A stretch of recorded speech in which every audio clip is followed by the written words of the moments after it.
பிரச்சனை அங்க முஸ்லீம்களின் உரிமைகள் அல்லது முஸ்லீம்களினுடைய தர்காவுக்கு ஏதேனும் சிக்கல் வந்துடக்கூடாது அப்படின்னு இவங்கெல்லாம் நிக்கிறாங்க. சரி, இப்போ 15 மீட்டருக்கு அந்தாண்டு இருக்கிற விளக்கு தூணில், கோவிலுக்கு சொந்தமான நிலத்தில் இருக்கிற விளக்கு தூணில் ஒரு நைட்டு விளக்கு எறிகிறது உங்களுக்கு டிஸ்டர்பன்ஸ் அப்படின்னு சொன்னால், ஒவ்வொரு ஊர்லேயும் மசூதியில் 5:30 மணிக்கு சாயங்காலம் காலையில் பாங்கு ஓதப்படுது, இஸ்லாமிய மந்திரம் ஒலிக்கப்படுது.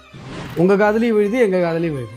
எல்லா ஊர்லேயும் ஃபோன் ஸ்பீக்கரில் மந்திரம் ஓதுறாங்க. அடுத்த லெவலுக்கு வந்துட்டீங்க. இதுவரை எந்த இந்துவாவது இதுவரை எந்த இந்துவாவது அதை டிஸ்டர்பன்ஸ் நினைச்சாது இருக்காங்களா? இல்ல, நீங்க இதோ பாருங்க, அடுத்து வந்துட்டீங்களே, அடுத்த அசைன்மெண்ட் அதா கூட இருக்கலாம் உங்களுக்கு.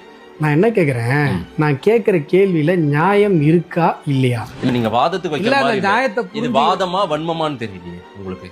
ஏன் அந்த பாங்கொலி ஒலிக்கவே கூடாதுன்னு நினைக்கிறீங்களா எப்படி? நான் ஒரு நாள் ஒரு நைட்டு அந்த இடத்துல விளக்கேற்றக்கூடாதுன்னு நீங்கள் நினைக்கிறீங்க, அதுக்கு பேர் வன்மம் இல்லை. ஒவ்வொரு நாளும் காலையும் சாயங்காலமும் தமிழகத்தில் இருக்கிற எல்லா கிராமத்துலேயும் நகரத்துலேயும் பாங்கு ஒலிக்கிறத நாங்கள் அது ஒரு டிஸ்டர்பன்ஸாகவே நாங்கள் நினைக்கலையே, நான் கேட்டது வன்மம். எவ்வளோ எங்களெல்லாம் பைத்தியக்காரங்களாம் நினச்சிட்டு இருக்கீங்களா நீங்கள்? இதுனா ஒன் சைடில் வா மதேஷ், நாங்கள் மட்டும் உங்கள் மேலே அன்பாகவே இருக்கணும், நீங்கள் மட்டும் கிடையாது அடிக்கணும். ஏன்னா பைத்தியக்கார மாதிரி தெரியுது எங்களை பார்த்தா. நான் கேட்குறது நியாயம்னு உங்களுக்கு புரியவே இல்லையா?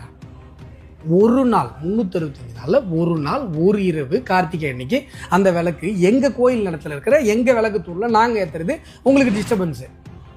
அப்போ தமிழ்நாடு முழுசும் இருக்கிற எல்லா நகரத்துலேயும் எல்லா கிராமத்துலேயும் பாங்கு ஒலி எங்களுடைய வீடு வரை, எங்களுடைய எல்லா சமையலறை வரை கேட்குது. அதை நாங்கள் டிஸ்டர்பன்ஸாக நினைக்கவே இல்லை.